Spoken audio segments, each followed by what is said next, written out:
Glory be to the Father, Son, and the Holy Spirit, one true God. Greetings to you all, my beloved ones. At the very onset, let me congratulate you all for engaging yourself in spiritual activities during this lockdown period. The whole world is panic-stricken due to the spread of the pandemic COVID-19. Some even tend to question the very existence of God, and some others take this as an opportunity to cling to the mercy of God to overcome this situation.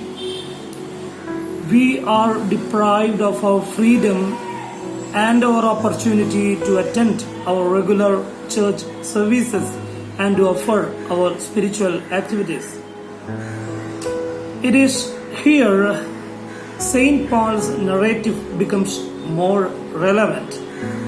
In his letter to the Ephesians, chapter 3, verses 17 to 19, we read, "So that Christ may dwell in your hearts through faith, and I pray that you, being rooted and established in love, may have power together with all the Lord's holy people to grasp how wide and long and high and deep is the love of Christ, and to know this love that surpasses knowledge, that you may be filled to the measure of all the fullness of God."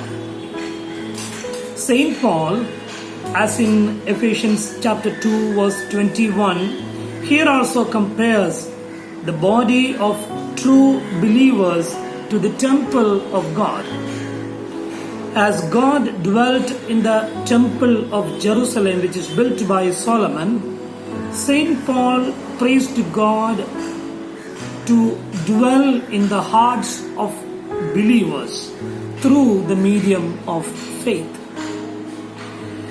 God has created humankind as His temples, for He to dwell in them. But as Adam and Eve committed sin, God has parted from their hearts, left them behind. They have allowed Satan to dwell in their hearts. But God has got a salvific plan. He reconsecrated human beings as His temple by sending His own Son in the form of a human. And He started dwelling in human beings again.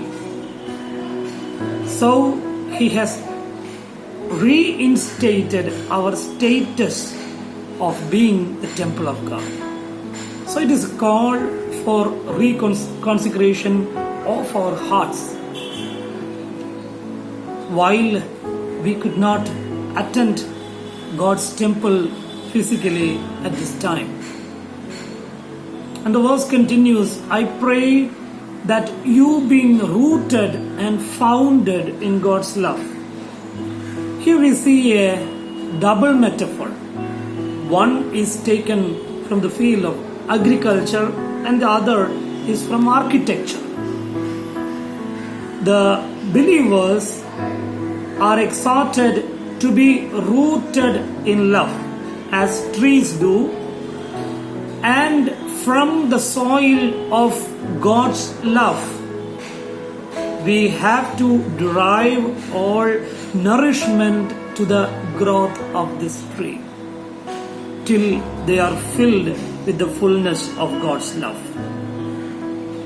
In the second metaphor from architecture, the believer is exhorted to be founded in God's love, as a building should have a strong foundation.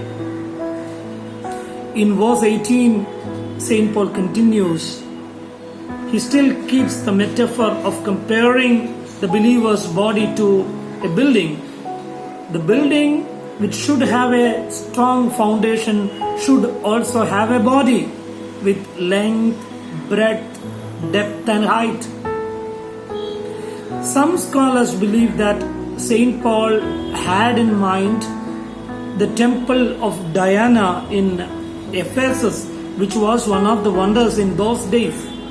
It is said that the temple of Diana is 425 feet long and it is 220 feet wide, and it is supported by 127 pillars, which is 60 feet high each pillar. It took 220 years to complete the whole temple.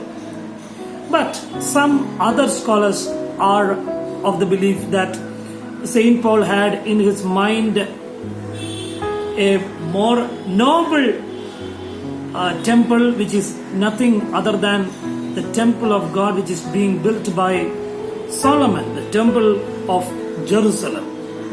The length, the breadth, the height and the depth of God's love points to the eternity and infinity of God's love.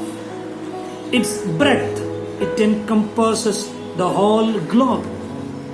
Its length, it reaches out to the very mission of Christ, to the end of the world. Its depth reaches down to the depth of the lowest of the fallen sons of Adam. Its height reaches high up to the throne of God. That is what we read in Ephesians chapter 3 verse 21. To the one who is victorious, I will give the right to sit with me on my throne, just as I was victorious and sat down with my Father on his throne. See how interesting it is. Christ, who was victorious over Satan and death, was given the throne of God the Father, and Christ is inviting those who are victorious over sin to be seated with him on the same throne. That is the extension of God's love. We are called to reach that height of God's throne itself. So that is the infinite, immense amount of God's love. Verse 19 continues, love of Christ surpasses all knowledge. When we are rooted firmly and founded firmly on God's love, the tree stands firm and the building stands intact, surpassing all human understanding and science. His love will stand us firm in this crisis situation. Also, the verse concludes, we will be filled with all fullness of God. We will be filled with all fullness of God. In other words, we will be God-like. This is what Orthodox theology offers us. The very aim, the very purpose of human life is to become God-like. And our fathers term this as theosis or deification. To be God-like in His fullness. When we are filled with God's love in all its fullness, no evil can occupy that space. My beloved ones, let me conclude. We are called to be firm as a tree extending our roots in the soil of God's love. We are called as the temple of God with a strong foundation in God's love with all the saints, and to reach out and to understand the immense love of God, its length, its breadth, its depth and its height, which surpasses all human knowledge.